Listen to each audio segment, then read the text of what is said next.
Hey guys, so the people formerly known as BotCon, you know them, you either love them or hate them. They came out recently and showed off some concepts that they had for BotCon 2016. Now we actually did get a BotCon 2016. They previously showed off their BotCon 2017 prototypes and ideas, but here's some ideas that they had for BotCon 2016 that they ended up not going with for whatever reason. Now first off, we got a toy that we did actually get. The only toy that made it from the changeover from this set to the Combiner Wars themed set that we actually got, which is the Beast Wars Megatron that combines the Robots in Disguise Megatron toy with the Transmetal 2 Megatron color scheme.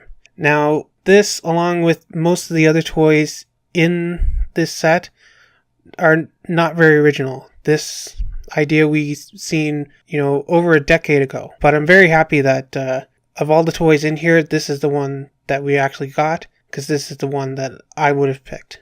Next up is Predacon Dinobot using the Springer mold. Now this is another favorite of mine, and it's kind of a shame that we never got this. Again, this isn't an original idea. I believe the photo is even taken from the original customizer, who I believe is Cheetamus.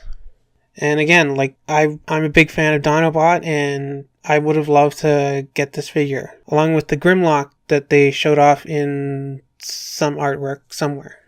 Next is Black Arachnia, using the Generations Chromium mold. Now, this is kind of an interesting idea. Gives us a pre-Beast Wars Black Arachnia. The head even kind of almost works with no remolding. I definitely would have wanted this. It's kind of a good fit for her. Next is Terrorsaur from the Beast Hunters Starscream mold. Now this one again I believe is based on a Cheetamus custom, one that I even replicated myself. I liked so much. Now here it looks like they've given him a brand new head that looks more like Terrorsaur's show model, although honestly they could probably still use the Starscream head if they wanted to. Next is Beast Machine's Jetstorm using the Generations Armada Starscream mold. Now this is heavily retooled. Well, really it's just the lower legs and the head, it seems. And again, I believe this is a Photoshop that somebody else did before BotCon posted this. So this has me wondering, is this really something that they thought of? This would have had to been 2015 if they were actually going to produce this for 2016. I only recall seeing this particular Photoshop within the last year or so. So I'm kind of questioning the authenticity of this being an actual proposed 2016 set. Next up is Scorponok using the Transformers Prime Cup along with the Arms Micron Scorpion dude. This one I'm not such a fan of. Mainly all the kind of grayish, beigeish color. I know in the cartoon he kind of had this weird, off gray color. Honestly, I would have preferred just an all purple color scheme. That's kind of how I see him in my head all the time, but maybe that's just me. It's a neat idea using the Minicon or Micron to act as his scorpion tail, because remember the original toy did have a little bee drone, so I guess instead of a bee it's a scorpion. They're both bugs, so it kind of works. Next is Beast Wars Neo Big Convoy using the Transformers Prime Ultra Magnus mold. Now this surprisingly works.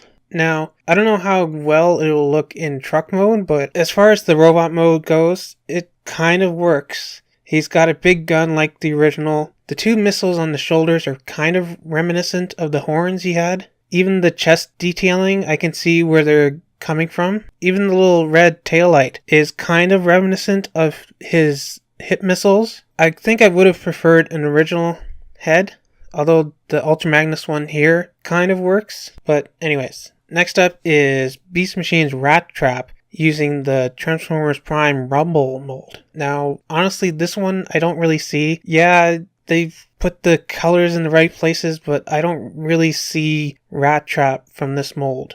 I know they've used this in some of their fiction and stuff, but honestly, I don't think this is a good fit for the Rattrap. Next is Silverbolt using the Beast Hunters Dreadwing mold. Now, this one is super obvious. We even saw this as a proposed idea by Takara when they were doing their fan vote among about a dozen or so others. The one that eventually won, I believe, was Go Shooter, but this Beast Hunter's Dreadwing as Silverbolt was one of those contenders, and I would have liked to see this. Or another one they could have used is, I believe, the Dark Steel mold, which is also very Silverbolt-ish, and I've seen customs of that done as Silverbolt as well.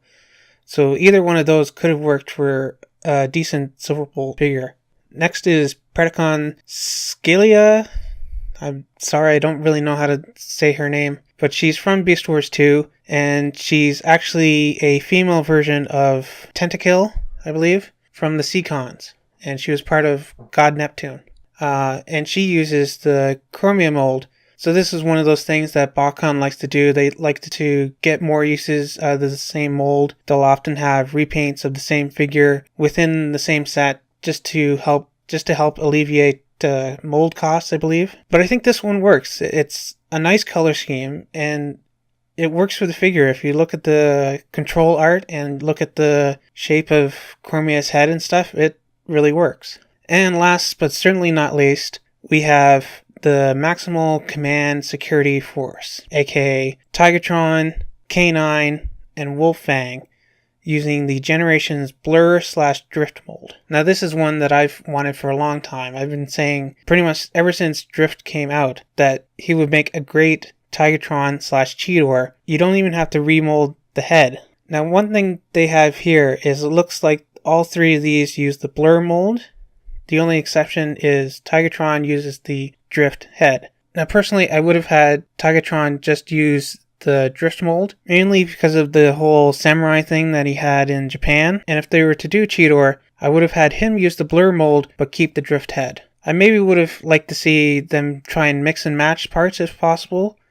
Like maybe have Tigatron have the two smaller guns and the large sword, and give Cheetor the two smaller swords and the sniper rifle. Just because Tigatron did have guns in the show, and Cheetor in Beast Machines did have two swords. Although that probably wouldn't be possible with the whole molding and stuff. Now K9 and Wolfang, it's kind of interesting. I never really thought of using this mold for them, but it kind of works. I can see what they're going for with the Blur head. And it would have been a nice troop builder. Obviously, if they got around to doing another subscription series, Cheetor probably would have been a subscription figure. And possibly a Ravage as well. But anyways, that's my thoughts on this. I'll be surprised if they come out with any more. Who knows? They'll probably work their way backwards and say, oh, this was our proposed set for 2015. But anyways, that's it for me. Let me know what you guys think.